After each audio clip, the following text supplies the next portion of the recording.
जय हिंद दोस्तों, आपका स्वागत है आपके अपने यूट्यूब चैनल यूपी रोजगार 9। हम लोग पढ़ रहे हैं RRB NTPC RRB group D के लिए प्रैक्टिस सेट। आज हमारा प्रैक्टिस सेट है 25 नंबर।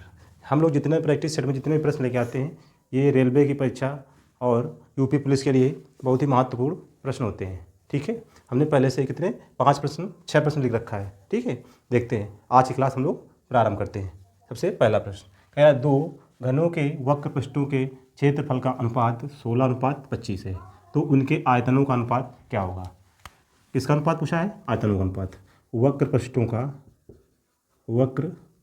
पृष्ठों के क्षेत्रफलों का अनुपात हमको दिया है। कितना दिया है?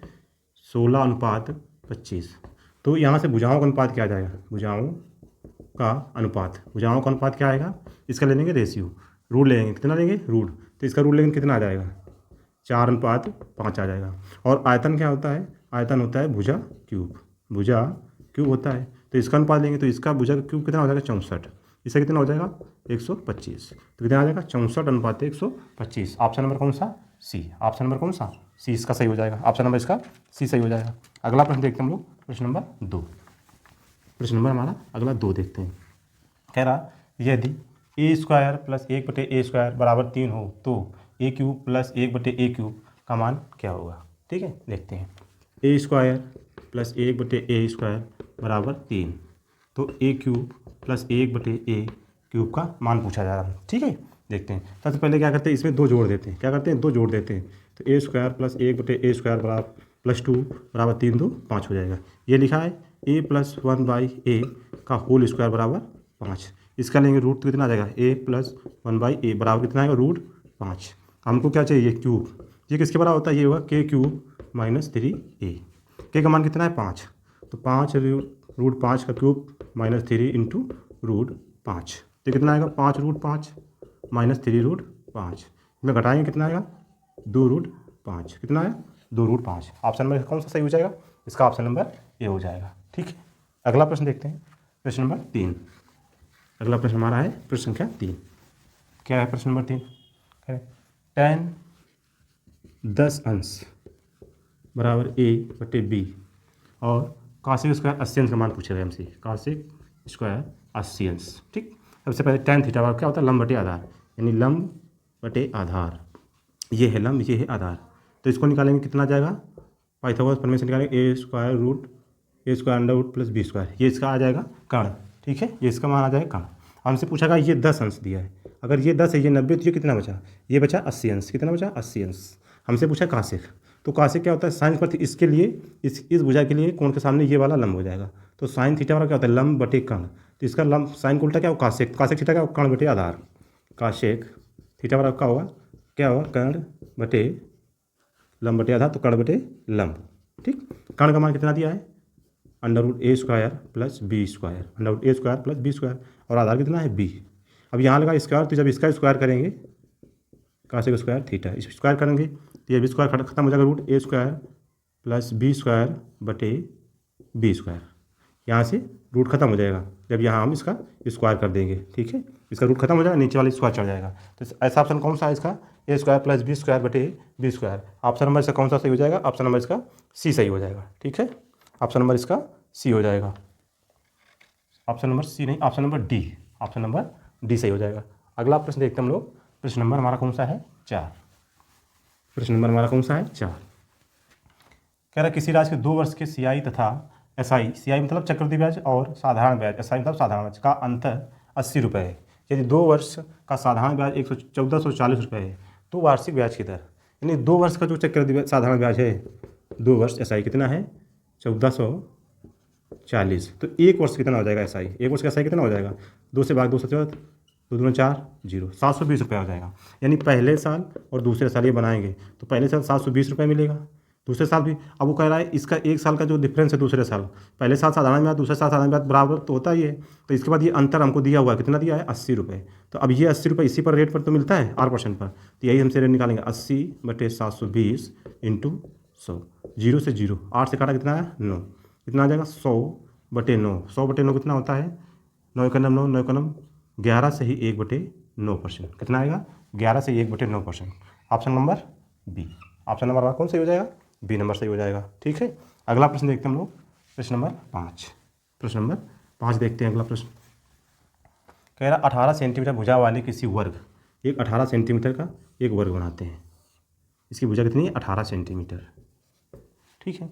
वर्ग में खींचे जा सकने वाले सबसे बड़े वृत्त, वर्ग में खींचा जा सकने वाला सबसे बड़ा वृत्त, तो सबसे इसके अंदर बड़ा वृत्त का मतलब क्या है? चारों भुजाओं को स्पर्श करता हुआ बड़ा वृत्त। ठीक है। इसका क्षेत्रफल हमें बताना है। ठीक है। तो यहाँ से इसको अगर मिला देंगे तो क्या है? व्यास, यानी वर्ग की जो भुजा होगी, वर्ग की भुजा, वृत्त का व्यास, वृत्त का व्यास होगा। तो यहाँ से निकलेगा 2r बराबर वर्ग की भुजा कितना है? 18। तो r बराबर कितना आ जाएगा? 9। ये इसकी त्रिज्या आ गई। अब इसकी त्रिज्या आ गई तो वृत्त का क्षेत्रफल क्या होता है? वृत्त का क्षेत्रफल क्या होता है? पाई r स्क्वायर। पाई इंटू 9 का स्क्वायर कितना आ जाएगा? 81 पाई। ऑप्शन नंबर कौन सा हो जाएगा इसका? ऑप्शन नंबर हमारा सी। ऑप्शन नंबर इसका सी आ जाएगा। अगला प्रश्न देखते हैं हम लोग। प्रश्न हमारा है 6। अगला प्रश्न हमारा 6 नंबर देखते हैं। 5:8 समानुपाते 15 यक्स। तुम्हें यक्स का मान बताना है। तो यक्स का मान देखते हैं। इसका इससे संबंध कितना है? 3 गुना। तो इसका इससे संबंध कितना होगा? 3 गुना। तो इसका 3 गुना कितना हो जाएगा? 24। कितना होगा? 24। तो ऑप्शन नंबर हमारा कौन सा हो जाएगा इसका? डी। ऑप्शन नंबर इसका डी। प्रश्न नंबर 6 का ऑप्शन डी।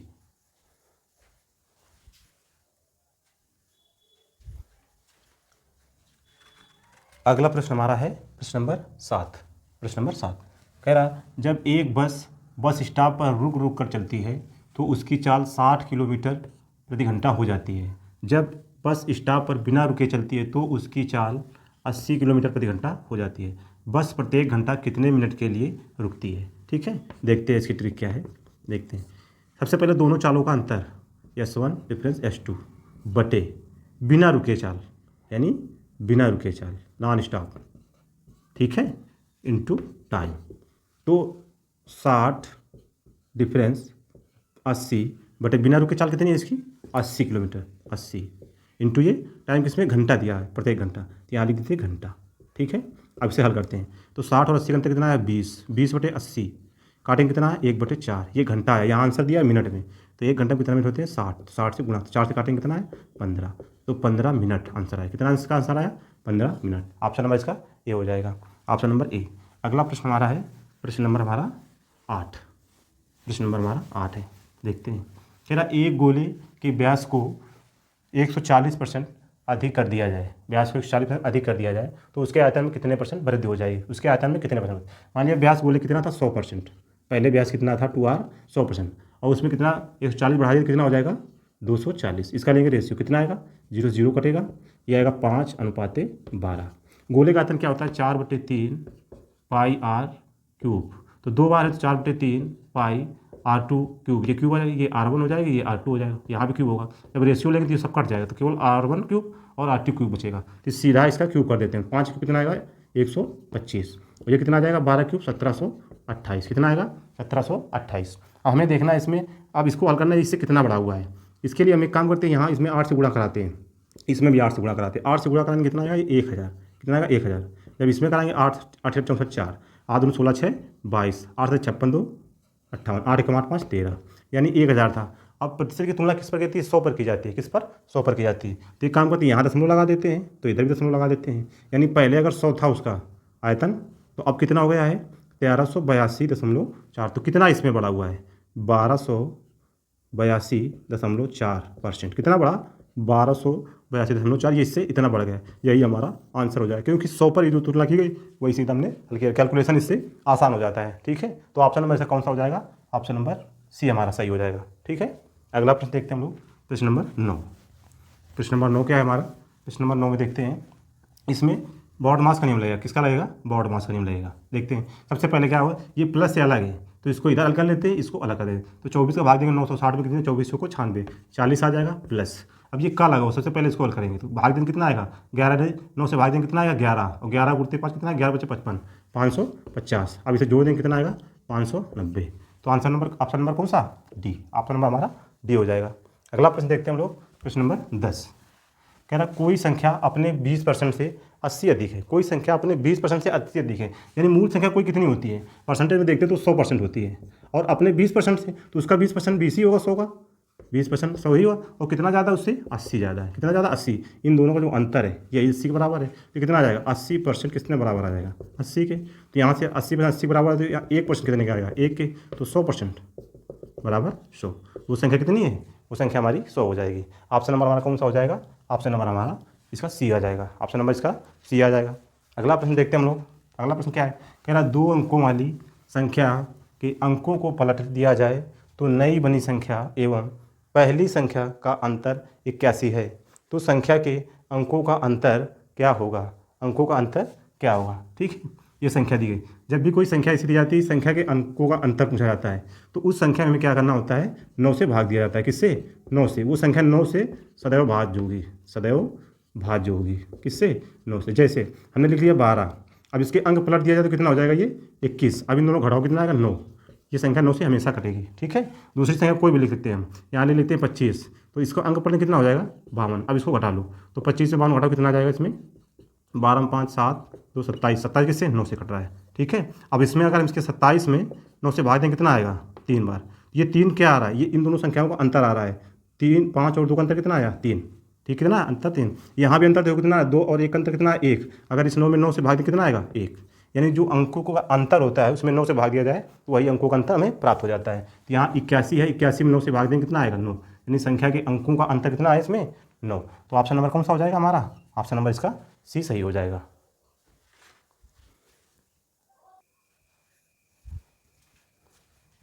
अगला प्रश्न है हमारा 12 नंबर। अगला प्रश्न हमारा 12 देखते हैं। ये बहुत ही अच्छा प्रश्न है, इसे ध्यान से देखना। पहले एक बार वीडियो रोक के आप इसे लगाने की एक बार कोशिश करना। ठीक है, देखते हैं कैसे इसे लगाते हैं।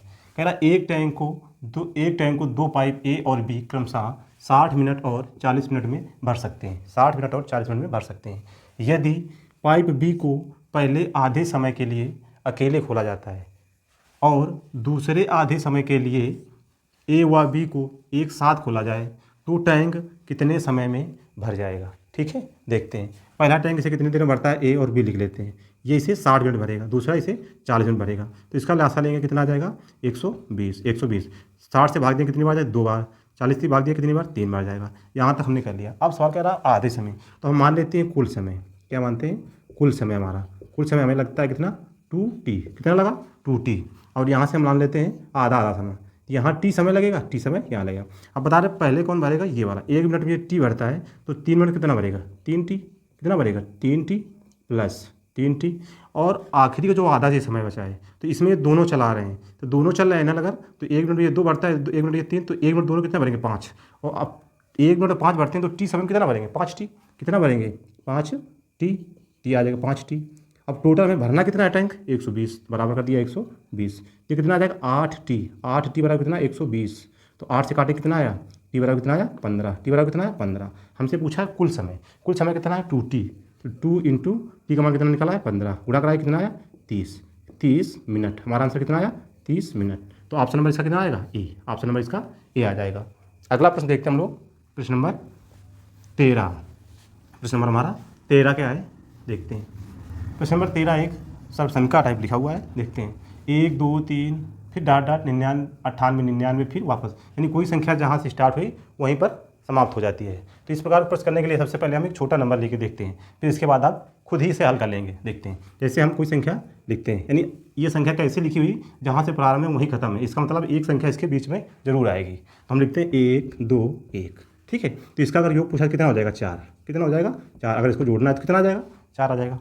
फिर से देखते हैं 1 2 3 2 1, यानी जहाँ से प्रारंभ वहीं समाप्त। अब इसे हमें जोड़ना है, कितना आ जाएगा 9, कितना आ जाएगा 9। आगे देखते हैं हम लोग 1 2 3 4 3 2 1, इसको भी जोड़ना है, जहाँ से चले वहीं हम जाके वापस आ गए। फिर इसका जोड़ना कितना आएगा 16 आ जाएगा। अब आप लोग देखते हैं इसमें एक नियम जो है वो एक सेम पैटर्न इसमें लग रहा है। क्या, जो भी उत्तर हो रहा है वो बीच वाली संख्या का वर्ग आ रहा है। क्या आ रहा है वर्ग। यहाँ कितना आएगा 3 का वर्ग, कितना आएगा 3 का वर्ग। ये लिखा हुआ है 3 का वर्ग। यहाँ कितना लिखा हुआ है 4, तो ये क्या लिखा हुआ है 4 का वर्ग। तो इस प्रकार जो भी नंबर होता है उसमें हमें बीच वाली संख्या का वर्ग करना होता है। क्या करना होता है वर्ग। यहाँ पर बीच वाली संख्या कौन सी होगी देखते हैं। यहाँ 98 99 फिर वापस, यानी बीच वाली संख्या कौन सी हमारी 99, कौन सी है 99। और 99 का स्क्वायर क्या होता है, 99 का स्क्वायर क्या होता है, इसका स्क्वायर होता है 01, यानी 99 गुणते 99 करेंगे तो 100 में कितना कम, एक, ये कितना सम एक कम, गुणा कराएंगे कितना आएगा 01, इसको इसमें एक कम कर देंगे या इधर कम कर देंगे, कितना आएगा 9801। तो option number A, option number इसका ए आ जाएगा। अगला प्रश्न देखते हैं हम लोग, प्रश्न नंबर 14। प्रश्न नंबर 14 में क्या है, कह रहा है 1 का क्यूब, 2 का क्यूब, 3 क्यूब, 4 क्यूब तथा 5 क्यूब का औसत क्या होगा। सबसे पहले n लगातार प्राकृतिक संख्याओं का योग क्या होता है, घनों का योग, n लगातार संख्याओं का योग, ये प्राकृतिक संख्या है, n लगातार प्राकृत संख्या, ठीक है। योग होता है n+1/2 का होल स्क्वायर। तो इसे एक बार हल करके लिखते हैं n+1 का होल स्क्वायर बटे 4। अब हमें औसत निकालना है तो इसमें n से भाग देंगे तो ये n से n कट जाएगा, तो हमारे औसत के लिए सूत्र बचेगा n+1 का होल स्क्वायर बटे 4। n का मान हमें कितना है 5, यहाँ रखेंगे 5 इंटू 5 एक 6, 6 का स्क्वायर 36 और बटे कितना 4, 4 से काटा कितना है 9, 5 गुणते 9 कितना आएगा 45। तो आंसर कितना आ जाएगा 45, ऑप्शन नंबर ए आ जाएगा हमारा, ऑप्शन नंबर ए। आखिरी प्रश्न हमारा है 15 नंबर, इसे भी देखते हैं हम लोग। इसमें कह रहा है आरुषि के गणित में प्राप्तांक विज्ञान और अंग्रेजी में प्राप्तांक में कुल का 80% है, यानी गणित में जो नंबर उसने प्राप्त किया है वो विज्ञान और अंग्रेजी में प्राप्त कुल अंकों का कितना 80% है। यदि गणित में प्राप्तांक 96 है तो तथा विज्ञान में 65 है तो अंग्रेजी में उसका प्राप्तांक क्या होगा, देखते हैं। सवाल कह रहा मैथ में जो प्राप्तांक है उसका साइंस और अंग्रेजी में उसका 80% है। 80% फ्रैक्शन कितना होता है 4/5, यानी 4/5 है। तो यहाँ से इसका अनुपात निकालते हैं, मैथ बटे साइंस प्लस इंग्लिश बराबर कितना 4/5, ठीक है। अब हमको किसका मैथ का नंबर दिया है कितना, मैथ का नंबर हमें कितना दिया हुआ है 96, यानी 4 का मान दिया हुआ है कितना 96, कितना गुना है ये 24 गुना, तो इसका 24 गुना कितना आ जाएगा, इसका 24 गुना कितना आ जाएगा 24 पंचे 120। अब इसमें साइंस और इंग्लिश है तो साइंस के नंबर इसमें कितना दिया है विज्ञान के 65, तो 65 नंबर इसमें घटा देंगे, कितना आएगा 55। तो 55 किसका बचा अंग्रेजी है, किसका बचा अंग्रेजी का, यही हमारा आंसर है। तो इसका ऑप्शन नंबर कौन सा हो जाएगा, ऑप्शन नंबर सी हो जाएगा। ठीक है दोस्तों, आज क्लास में हम लोगों ने 15 प्रश्न किए। वीडियो अच्छा लगे तो लाइक करें,